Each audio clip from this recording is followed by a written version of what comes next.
His breath was hot against my neck as my back pressed against the cool mirror of the gym's private studio. My hands trembled, not because I was afraid, but because I knew exactly what I was doing and who I was betraying. His touch was firm, his scent intoxicating, and the sound of my own heartbeat drowned out every voice that told me to stop. In that moment, all I could think about was how alive I felt, something I had not felt in years. My wedding ring burned against my skin, a silent reminder that I was crossing a line I could never uncross. When his lips finally met mine, everything inside me broke. I was not thinking about my husband or my vows or the life I had built. I was thinking about the emptiness I had been hiding behind smiles and dinner plates for too long. And that was the night my secret began. Before we go any further, I want to take a moment to thank every single one of you watching right now. To all my subscribers, you are the heartbeat of this channel, and your love keeps these stories alive. To all my new and returning viewers who are yet to subscribe, I cannot wait for you to hit that subscribe button, because every tap of that button fuels this channel and gives me the energy to keep sharing these deeply human stories with you. And please, share your thoughts and feelings in the comments below. I want to hear what you think the right choice would have been if you were in my shoes. Now, let us begin. My name is Emily Parker. I am 37 years old, a wife, a mother of 2 beautiful kids, and a woman who once thought she had it all figured out. My husband Michael and I had been married for 12 years. He was the kind of man who fixed things before they broke, pipes, fences, even hearts. At least, that was what I used to believe. We lived in a quiet suburb just outside of Nashville, the kind of place where neighbors waved as they drove past, and life moved at the same calm rhythm every day. Our mornings were filled with the smell of coffee, the sound of cartoons, and the rush of getting the kids ready for school. It was an ordinary life, comfortable, predictable, and safe. But somewhere between the school runs, bills, and late-night work calls, I began to feel invisible. Michael had grown distant, not out of neglect, but out of exhaustion. He worked long hours as a contractor, often coming home too tired to talk. Our conversations became short, our kisses became routine, and the laughter that once filled our kitchen faded into silence. I told myself it was just a phase, that all marriages went through dry seasons. But the truth was I was lonely. Not the kind of lonely that comes from being alone, but the kind that grows even when you are surrounded by people who love you. That was when I met Ethan Cole. Ethan was the new trainer at my gym. Tall, charming, and effortlessly confident. He had that kind of smile that made you forget where you were for a moment. The first time we spoke, it was nothing more than a polite exchange. He complimented my effort during a workout, and I laughed it off, brushing away the flutter in my stomach. But over the weeks, something shifted. He started saving a treadmill for me. He noticed small things, the way I always tied my hair into a messy bun, or how I drank black coffee before every workout. He asked questions about my life, my kids, and eventually my marriage. I never intended to answer honestly, but somehow I did. Maybe it was the way he listened, or maybe it was because Michael had stopped listening long ago. Before I knew it, our small talks turned into confessions. And our confessions turned into something far more dangerous. One evening after my session, the gym was almost empty. It had rained that day, and the air smelled like wet asphalt and new beginnings. Ethan asked if I wanted to stay back and stretch. I told myself it was harmless, just a few minutes. But as I stood beside him, feeling his eyes linger just a second too long, I knew something inside me was cracking. He reached out to adjust my posture, his hand brushing against my side. The contact sent a wave of electricity through me. I should have stepped back. I should have walked away. But instead, I stayed still, frozen between guilt and desire. "Emily," he said softly, his voice low, almost hesitant, "does he make you feel seen?" That question haunted me. It broke through every wall I had built. No one had asked me that in years. And before I could think, I turned, and our lips met. It was a kiss that felt both wrong and desperately right. The kind that ignites everything you have been trying to bury. When it ended, I could barely breathe.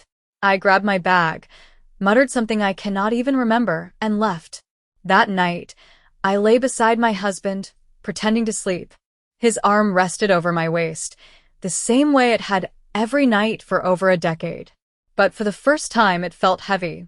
My mind kept replaying what happened. The kiss, the thrill, the shame. I told myself it was just a mistake, that it would end there. But guilt has a way of turning mistakes into habits. The next day, I avoided Ethan. The day after, I failed. And a week later, my secret was no longer a single kiss.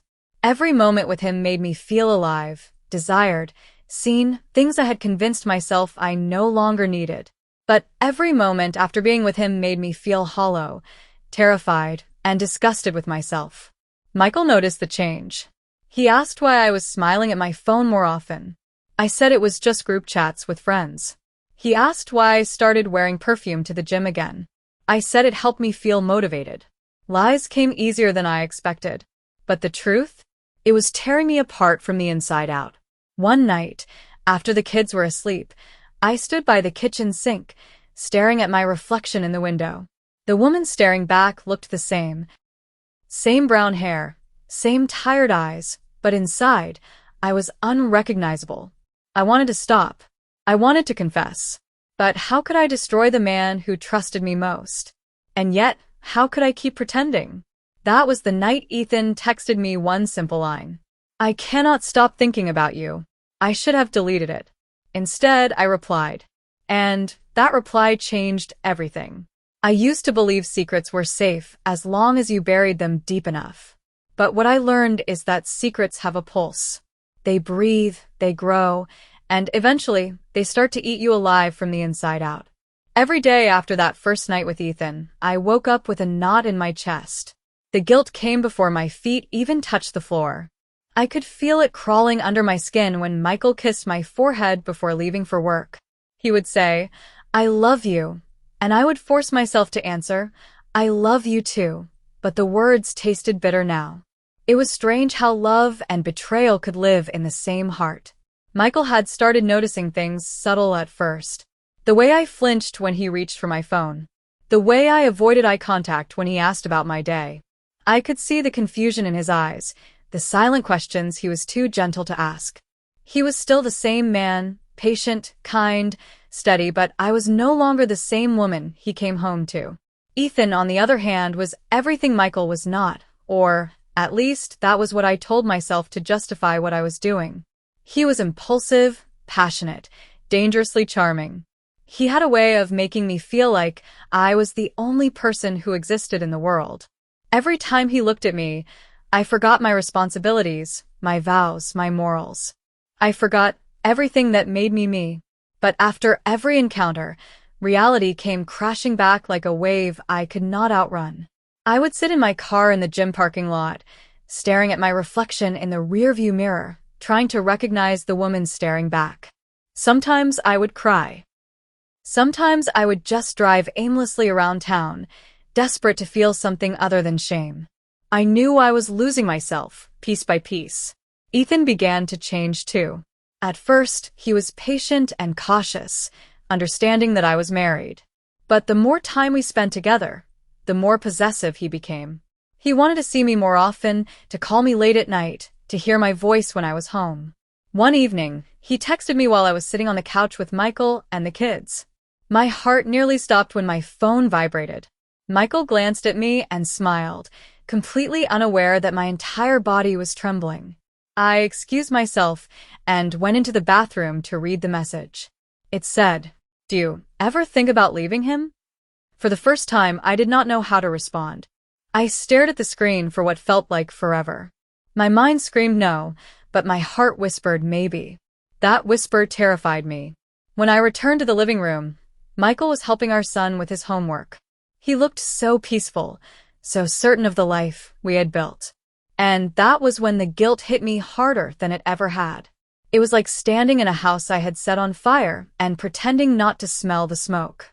That night, after everyone had gone to bed, I sat in the dark with my phone in my hand. I typed out a message to Ethan. "We need to stop." Then I deleted it. And the next day, I went to see him again.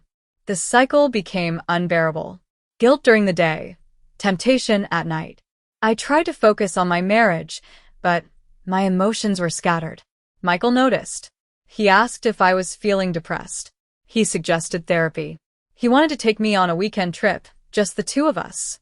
He was trying to fix something he did not even know was broken. But I was too far gone. The trip never happened. Ethan had found out about it and grew jealous. He accused me of using him, of playing with his feelings. I reminded him that I was married, that this was never supposed to go beyond the walls we built around it. But by then, he had fallen deeper than I ever expected. One night, after a particularly heated argument, I left his apartment in tears. I felt sick, disgusted, and completely lost. I knew I had to end it, for good this time. But ending an affair is not as easy as ending a conversation. Ethan started calling more often, leaving voicemails when I did not answer. Once, he even showed up outside the gym when I tried to avoid him. His voice had changed. He was desperate now, angry even. I was terrified that Michael would find out, but more terrified that I might never find the strength to confess. Then one afternoon it happened. Michael came home earlier than usual. I was in the kitchen preparing dinner when he walked in holding my phone. His face was pale, his expression unreadable. I froze.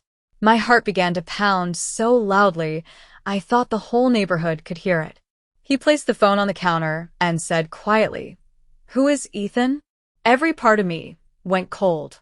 I tried to speak, but my mouth was dry. He did not shout, he did not throw anything, his silence was worse than anger. He just stood there, looking at me, waiting for an answer that I did not know how to give. He said, "I saw the messages. I read everything." The room began to spin. I wanted to run, to disappear, to wake up and realize it was all a nightmare. But it was not. The truth was standing between us, raw and heavy. Tears streamed down my face as I tried to explain. But how do you explain something like that? How do you tell the person who has loved you unconditionally that you betrayed him for a few stolen moments of attention? Michael's eyes filled with tears, but he did not cry. He just whispered, "I trusted you." Then he walked out of the house. That night was the longest night of my life. The silence was unbearable. Every sound in the house, the ticking clock, the dripping faucet, reminded me of what I had done. I tried calling him, but he did not answer. I sent messages, begged him to come home, to let me explain, but nothing. He was gone. I sat on the floor of our living room until sunrise, staring at the wedding photo on the wall, the one where we were laughing, our hands intertwined, eyes filled with promises I had broken. I realized then that secrets do not just destroy trust, they destroy the person carrying them too. When Michael finally came home the next morning, his eyes were swollen, his voice hollow. He did not yell. He just said, "I need time." I nodded, knowing that he deserved more than an apology. He deserved a wife who had not thrown away their vows. And for the first time since it all began, I felt the full weight of what I had done. I had not just cheated on my husband. I had betrayed the man who still loved me enough to walk back through that door. The morning Michael came home, I could hardly look at him. His eyes were red, not from anger, but from sleeplessness.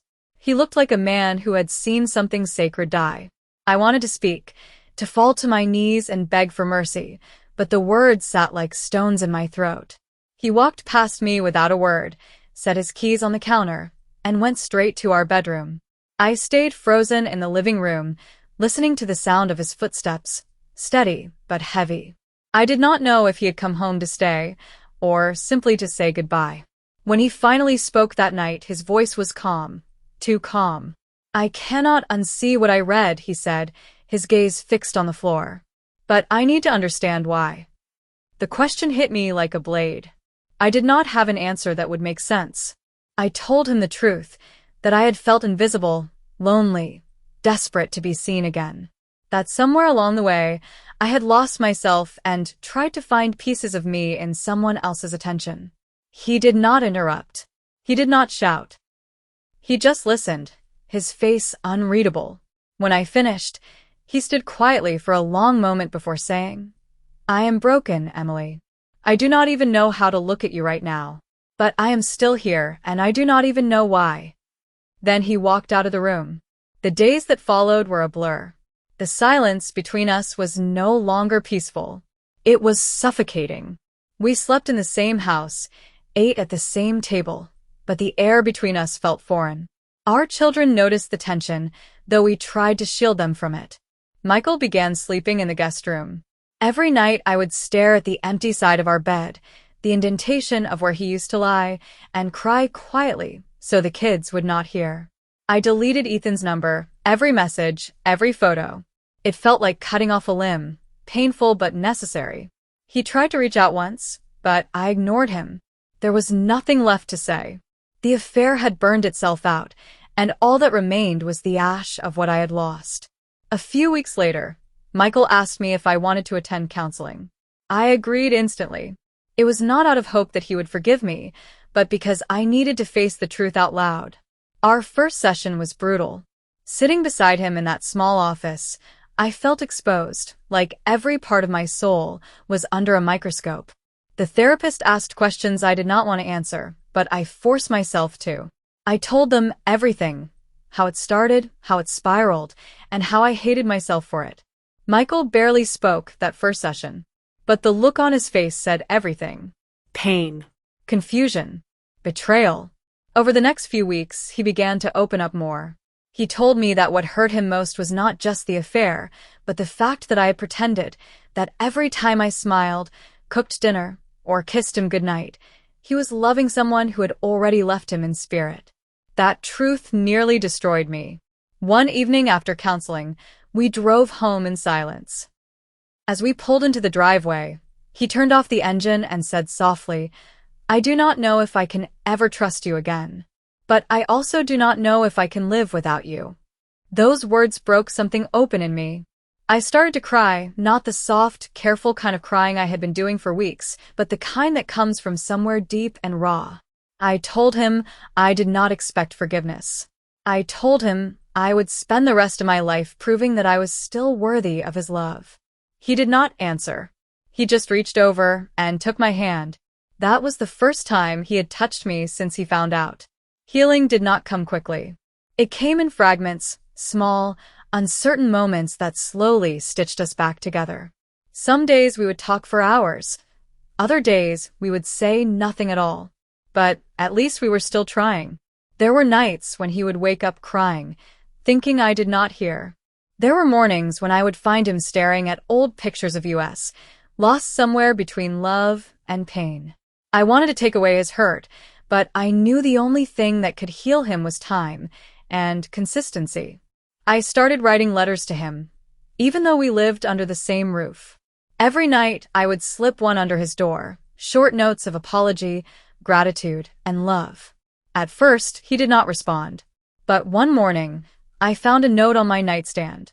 It said, "I am still angry, but I am also still yours." That was the moment I knew forgiveness had begun its quiet work. Months later, we took a walk by the lake where he had proposed to me years ago. The autumn air was cool, the water calm, reflecting the golden leaves above. We walked in silence for a long time until he finally said, "Do you still love him?" I looked at him, at the man who had every reason to walk away but chose to stay. And I answered with the only truth that mattered. No, I never loved him. I was just lost, and he found me in the dark. But you are my home. Michael nodded slowly, his jaw tight. Then he said, "I forgive you, Emily. But forgiveness does not erase the past. It just means I am choosing to love you despite it." And in that moment, he pulled me into his arms. It was not a passionate embrace. It was gentle, broken, human. The kind that tells you love is not perfect, but it is real. It took almost a year for us to fully find our rhythm again. Trust was rebuilt, not with grand gestures, but with quiet honesty, showing up every day, being transparent, learning how to hold each other again without fear. There were still scars, but they became part of our story, a reminder that love is not destroyed by pain. It is proven by what survives it. Ethan moved away a few months later. I heard about it through a friend from the gym. I felt no anger, no longing, only closure. That chapter was gone. Michael and I began attending marriage retreats through our local church. We learned to communicate, to listen, and most importantly, to forgive. For the first time in years, I started to see hope in his eyes again. One evening, as we sat on the porch watching the sunset, he took my hand and said, "You know, love is not something that just happens once. It is something we keep choosing, every day, even after it hurts." I smiled through tears and whispered, "Then I will keep choosing you, every day." He squeezed my hand and replied, "Then let us fight for this, together." And we did. If there is one thing I learned from all of this, it is that betrayal does not always end in destruction. Sometimes, it leads to awakening, a painful, necessary reminder of what truly matters. Love did not just survive my secret. It fought back, and this time it won.